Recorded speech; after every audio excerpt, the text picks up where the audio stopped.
우리 10월의 말씀 함께 암송하신 후에 말씀 전하도록 하겠습니다. 10월의 암송 말씀입니다. 시작. 누구든지 주의 이름을 부르는 자는 구원을 얻으리라.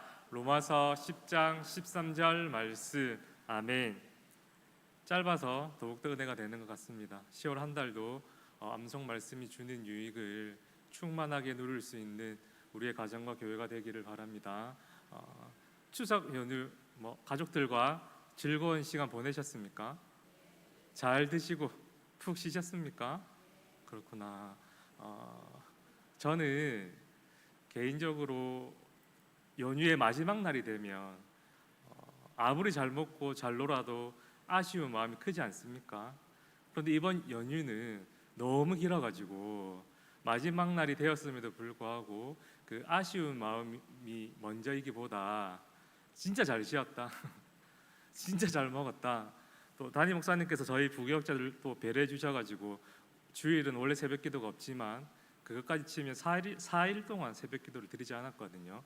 그래서 컨디션도 괜찮은 것 같고 후회 없이 쉬고 후회 없이 먹고 좋은 시간을 보내가지고 교회 오는 발걸음이 오늘 수요일 기도의 인도만 아니었으면 훨씬 더 가벼웠을 텐데 조금 이것 때문에 약간 부담이 있었지만 진짜 쉴 만큼 쉬었으니까 이제 다시 내년 설 연휴가 올 때까지 한번 주어진 자리에서 열심히 또 사명을 다하는 삶을 살아야 되겠다라고 다짐을 많이 했습니다.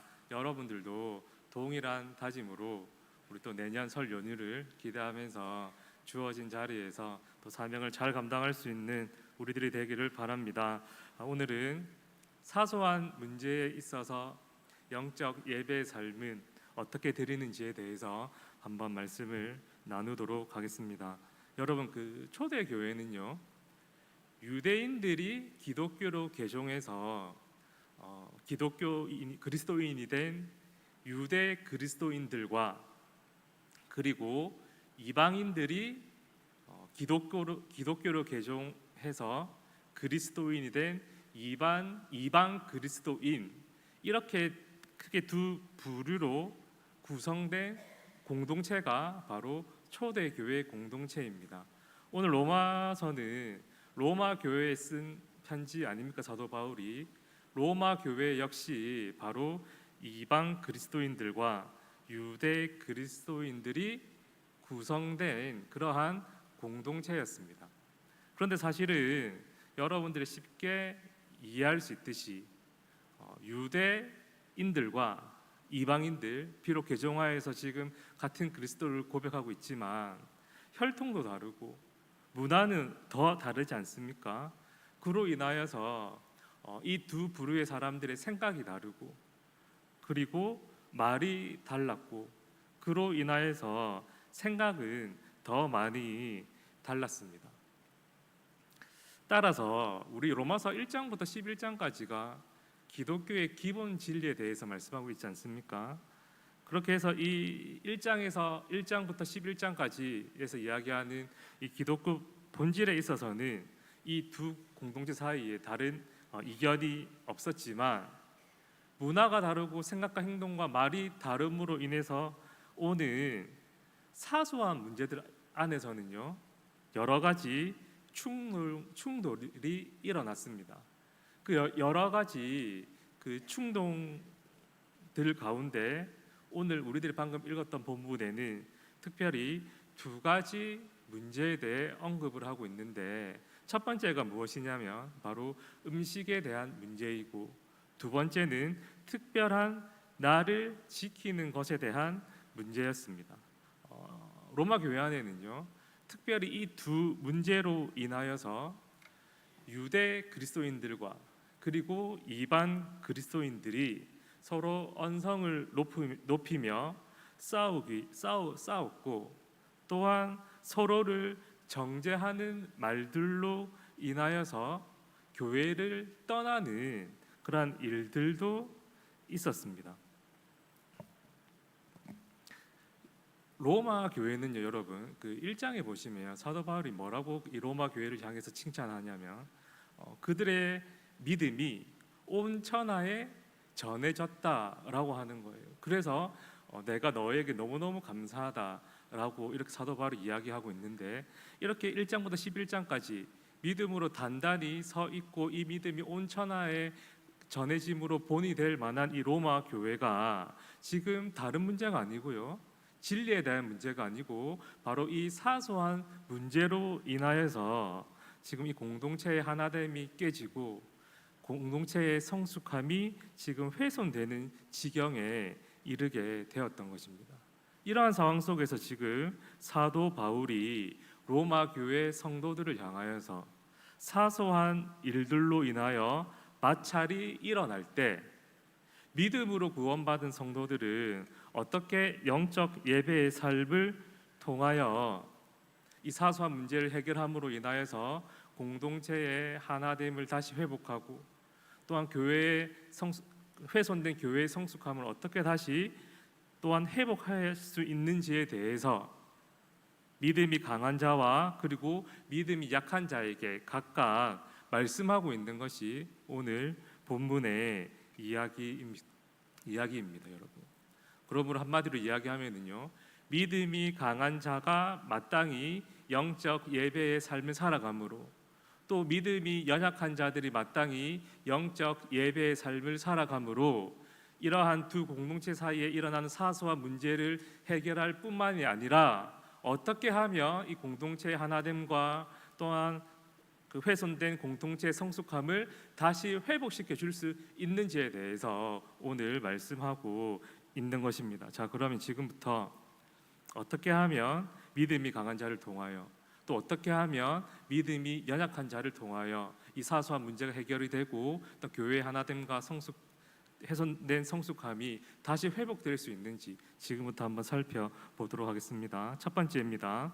믿음이 강한 자는 믿음이 연약한 자를 업신여기지 말고, 또한 믿음이 연약한 자는 믿음이 강한 자를 비판하지 않아야 합니다. 우리 3절 말씀입니다. 3절 말씀 다 같이 읽도록 하겠습니다. 시작. 먹는 자는 먹지 않는 자를 업신여기지 말고 먹지 않는 자는 먹는 자를 비판하지 말라. 이는 하나님이 그를 받으셨음이라. 아멘. 먼저 믿음이 강한 자가 영적 예배의 삶을 이렇게 살아가므로 사소한 문제를 해결하고 공동체의 하나됨을 다시 한번 회복할 수 있는데, 그 영적 예배의 삶이 무엇이냐면 바로 믿음이 연약한 자를 업신여기지 말라라고 하는 것입니다. 여기서 업신여기지 말라라고 하는 의미는 무엇이냐면 멸시하다, 경멸하다, 얕보다라고 하는 이야기인데요, 바로 한마디로 이야기하면 당시에 믿음이 강한 자들은 믿음이 연약한 자들을 보고 자신보다 아래에 있는 사람으로 무시하고 경멸했는데, 영적 예배 삶은 무엇이냐면 바로 소극적으로는 바로 그들을 업신여기지 말라라고 하는 것입니다. 반대로 믿음이 연약한 자들은 믿음이 강한 자를 어떻게 해야 했냐면 비판하지 마라라고 말씀하고 있습니다. 즉 믿음이 연약한 자의 영적 예배 삶이 무엇이냐면 믿음이 강한 자를 비판하지 않는 것입니다. 여기서 비판하지 말라라고 하는 이 의미는 정죄하다입니다. 이 정죄하다라고 하는 의미가 훨씬 더 큰데요. 즉 믿음이 약한 자는 믿음이 강한 자를 향하여서 바로 경건하지 못한 자, 그리고 죄를 지은 믿음이다라고 스스로 판단하지 않는 것입니다. 당시의 상황이 이렇습니다. 믿음이 강한 자들은 음식을 통해서 우리들이 부정해지거나 악해지지 않는다라고 여겼던 것입니다. 내 마음속에 있는 내 마음으로부터 부정한 것이 나오고 악한 것이 나오기 때문에 하나님이 주신 모든 것들은 기쁨으로 감사함으로 먹을 수 있다라고 생각하고 그렇게 먹었던 것입니다. 그런데 믿음이 연약한 자들은 율법을 문자 그대로 적용하여서, 여러분 레위기에 보면 부정한 동물이다라고 해가지고 이 동물들은 먹지 말라라고 분명히 나오지 않습니까? 그래서 그 말씀을 근거로 해서 부정한 음식을 먹는 믿음이 강한 자를 향하여서 그렇게 서로가 서로를 향하여서 업신여기고 정죄했던 것입니다. 날에 대한 문제도 마찬가지입니다. 믿음이 강한 자는 특별한 날에 얽매이지 않고 그 모든 날을 주일처럼 여겨서 주를 위하여서 섬기고 헌신한 삶을 살아야 된다라고 이렇게 이야기를 했고, 믿음이 연약한 자는 역시 율법을 문자 그대로 적용하여서 모든 절기를 지키고 모든 성일을 우리들 주일을 지키듯이 특별한 날로 지정해서 특별하게 지켜야 된다라고 이렇게 주장을 했던 것입니다. 이러한 그 상반된 다른 견해들 앞에서 믿음이 강한 자는 하나님이 주신 이 먹거리를 즐기지 못하고 감사함으로 받지 못하고 이 맛있는 거 먹지도 못한다라고 그렇게 업신여겼으며, 믿음이 연약한 자들은 반대로 그들을 향하여서 경건하지 못한 자요, 율법을 어기는 죄인이다라고 이렇게 했던 것입니다. 사도 바울이 이러한 믿음이 강한 자와 그리고 믿음이 연약한 자를 향하여서 영적 예배의 삶을 통하여서 이 문제를 해결하기를 원했는데, 그것이 무엇이냐면 바로 믿음이 강한 자는 업신여기지 말고 믿음이 연약한 자는 그들을 향하여서 정죄하지 말라라고 하는 거예요. 이렇게 할 때에 어떻게 되냐면 이 사소한 문제가 해결될 뿐만이 아니라 공동체의 하나됨이 회복되고 공동체의 성숙함이 다시 한번 로마 교회 가운데 자리 잡을 수 있다라고 하는 거예요. 자, 그러면 두 번째입니다. 그러면 도대체 왜 사도 바울은 믿음이 강한 자가 업신여기지 않는 것이, 그리고 믿음이 연약한 자들이 그들을 향해서 정죄하지 않는 것이 영적 예배의 삶이요, 이 삶이 어떻게 해서 왜 공동체를 다시 회복시켜 줄 수 있는지에 대해서 이야기하고 있는데, 그것이 무엇이냐면 우리 15절입니다. 14장 15절 말씀입니다. 우리 다시 한번 합독하도록 하겠습니다. 시작. 만일 음식으로 말미암아 내 형제가 근심하게 되면 이는 내가 사랑으로 행하지 아니함이라. 그리스도께서 대신하여 죽으신 형제를 내 음식으로 망하게 하지 말라. 아멘. 15절 말씀을 다시 한번 보시면 이렇습니다. 업신여기는 것, 정죄하는 것, 이것은 단순히 자신과 다른 사람을 향하여서 자신의 주장을 관철시키려고 강압적으로 내뱉는 그 말 이상이라고 하는 거예요. 왜냐하면 바로 뭐라고 얘기하냐면, 만약에 너희들이 계속해서 서로가 서로를 향하여서 근심하게 되어서 내 음식을 가지고 서로 업신여기고 서로 정죄하면 그리스도가 그 형제를 대하여 죽으신 이 그리스도의 이 은혜를 아무 쓸모없는 것으로 만든다라고 하는 것입니다. 왜냐하면 이 두 공동체가 음식에 대한 이 문제로, 날에 대한 문제로 서로 싸움으로 인하여서 어떻게 한다고 이야기하고 있냐면 망하게 된다라고 얘기하고 있거든요. 즉 교회를 떠나는 일이 생긴다라고 이야기를 하고 있습니다. 그러므로 업신여기지 말아야 되는 이유, 그리고 정죄하지 않아야 되는 이유, 그것이 무엇이냐면 너희의 정죄함으로 너희의 업신여김으로 그리스도께서 이 형제를 위하여 십자가에 죽으심으로 구원했는데, 이 구원을 아무런 소용없는 것으로 만들기에 업신여기지 않고 정죄하지 않는 이 영적 이 예배의 삶을 살아가야 된다라고 하는 이야기입니다.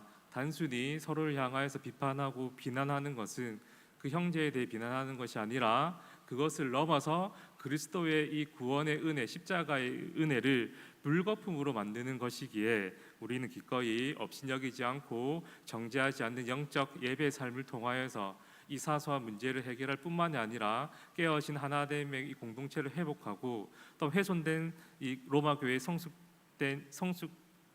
훼손된 이 성숙함을 다시 회복할 수 있어야 된다라고 하는 사실입니다. 사랑하는 성도 여러분, 우리들도 마찬가지입니다.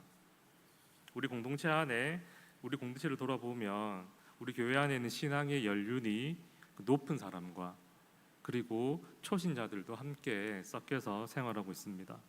또한 성경을 이해하는 데 있어서도 아주 깊은 통찰력을 가진 우리 성도분들과 또한 진리에 있어서도 아직 걸음마 수준에 있는 성도분들이 있습니다. 또 믿음의 고난을 통과하여 단단한 마음과 인격을 갖춘 그러한 우리 그리스도인들도 계시고, 또 반대로 그 고난을 이제 막 통과하는 그러한 우리 분들도 계십니다. 즉 우리 공동체 안에도 분명히 믿음에 있어서 강한 자와 연약한 자가 있다라고 하는 거예요. 여러분, 사실은 우리들이 인정하기 싫지만 저도 마찬가지입니다. 때로는 믿음이 강한 자가 연약한 자들을 보면서 저렇게 신앙생활하고 삶 속에서 살아가는 것을 보면서 답답해할 때가 있습니다. 그리고 이해하지 못함으로 은근히 마음속으로 업신여기는 경우가 우리들은 종종 있습니다. 반대인 경우도 당연히 있겠지요.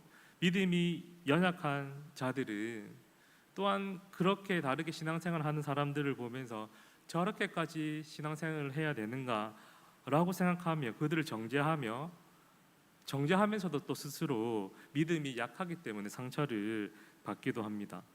그런데 오늘 본문이 전제하고 있는 것이 무엇이냐면, 우리는 믿음이 강한 자뿐만이 아니고 믿음이 연약한 자들과도 함께 우리가 성숙한 공동체로 세워가야 되고, 하나님이 기뻐하시는 공동체로 우리들이 만들어가야 된다라고 하는 거예요.